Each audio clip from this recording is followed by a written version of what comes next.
नमस्ते, मेरा नाम चंद्रमौली है। मैं बेंगलुरु दक्षिण भारत से हूँ। हालांकि मैं एक सुनने वाले व्यक्ति के रूप में पैदा हुआ था, 1 साल की उम्र में तेज बुखार से पीड़ित होने के बाद मैं बधिर हो गया।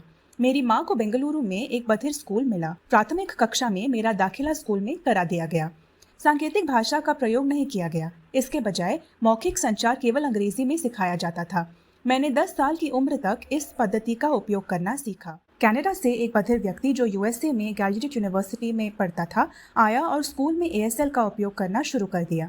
मैंने संकेतों को उठाया और बेहतर ढंग से समझा। हालांकि मैं मौखिक संचार और सांकेतिक भाषा दोनों में अच्छा था, इसलिए मैंने अच्छी अंग्रेजी पढ़ी और लिखी। इसके अलावा मेरी बहन और मेरे शिक्षकों ने 10वीं बोर्ड परीक्षा तक मेरी पढ़ाई का अभ्यास करने में मेरी मदद की। मैंने परीक्षा प्रथम श्रेणी से उत्तीर्ण की। छवि में उनके स्कूल को दिखाया गया है, जिसका नाम Sheela Kotwala institute for the deaf है। उसके बाद कोई बधिर कॉलेज नहीं थे। केवल 10वीं कक्षा तक पहुंचने के बाद मुझे आगे की पढ़ाई करने की कोई उम्मीद नहीं थी। मेरी बड़ी सुनने वाली बहन के विपरीत, जो 12वीं कक्षा और कॉलेज दोनों में पढ़ती थी, बधिर कॉलेज की उपलब्धता न होने के कारण मैं ऐसा नहीं कर सका। बाद में भारतीय वायुसेना एक सरकारी नौकरी ने एक पत्र भेजा जिसमें कहा गया कि मेरी एक परीक्षा और साक्षात्कार होगा, क्योंकि मेरी उम्र 18 वर्ष से अधिक है। मैंने परीक्षा लिखी और साक्षात्कार दिया। मुझे नौकरी के लिए चुन लिया गया। हालांकि मुझे सरकारी नौकरी मिल गई, लेकिन मैं खुश नहीं था, क्योंकि मैं और पढ़ना चाहता था। सौभाग्य से मुझे अखबार में एक शाम का कॉलेज मिला। तस्वीर में उनके कॉलेज का नाम सेंट जोसेफ इवनिंग कॉलेज दिखाया गया है। मैंने सिफारिश की कि मैं और मेरा बधिर मित्र कॉलेज में उपस्थित हो। पहली बार हमने श्रवण वातावरण में प्रवेश किया, क्योंकि हम स्कूल के समय से ही बधिर वातावरण में थे। यह चुनौतीपूर्ण था। कॉलेज में प्रति कक्षा लगभग 100 छात्र थे, जबकि बधिर स्कूल में केवल 10 छात्र थे। मुझे इंटरप्रेटर्स के बिना व्याख्यान सुनना सहन करना पड़ा। मैंने सुनने वाले विद्यार्थियों द्वारा उपयोग की जाने वाली पुस्तकों का धैर्यपूर्वक अनुसरण किया। मेरे विषय कॉमर्स और अकाउंटेंसी थे, जो आसान नहीं थे। यह एक वास्तविक चुनौती थी, लेकिन पढ़ाई करना दिलचस्प था और मैंने सब कुछ पार कर लिया। जीवन में मेरी बड़ी उपलब्धि अंग्रेजी में दक्षता हासिल करना है। मैं इसे अच्छे से पढ़ और लिख सकता हूँ। मुझे बधिर के बजाय अपने साथियों के समान श्रवण महाविद्यालय के माहौल में एकीकृत होने में भी एक वास्तविक चुनौती का सामना करना पड़ा। मैंने बीकॉम पास किया है, जो बिल्कुल आसान नहीं था। यह मेरे जीवन की एक बड़ी उपलब्धि है। मैंने एक बधिर महिला से शादी की, जिसे मैं जानता था। मेरी पत्नी के माता पिता मेरे साथ ठीक थे, लेकिन मेरे माता पिता नहीं थे। क्योंकि हम दोनों बधिर हैं, इसलिए संभावना है कि हमारे बच्चे भी बधिर हो सकते हैं, जो एक महत्वपूर्ण मुद्दा हो सकता है। मैं उनसे सहमत नहीं था, क्योंकि मेरे बधिर मित्र थे जिन्होंने शादी कर ली थी और उनके सुनने वाले बच्चे थे। किसी तरह मैंने अपने माता पिता को अपने फैसले पर सहमत होने के लिए मना लिया। मैंने कभी नहीं सोचा था कि मेरा कोई बधिर बच्चा होगा। इससे कोई फर्क नहीं पड़ता कि बच्चा लड़का था या लड़की। मैं बस पिता बनना चाहता था। यह 1 या 2 बच्चों के लिए हो सकता है।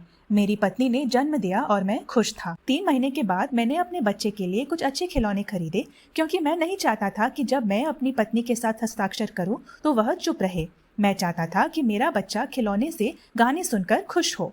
ऐसा नहीं हुआ, क्योंकि मेरे बच्चे ने केवल खिलौनों को देखा और कुछ भी नहीं सुना। मुझे कुछ संदेह हुआ और मैं दुखी हुआ, क्योंकि मैं यह सुनिश्चित करना चाहता था कि वह सुन सकता है या बधिर है।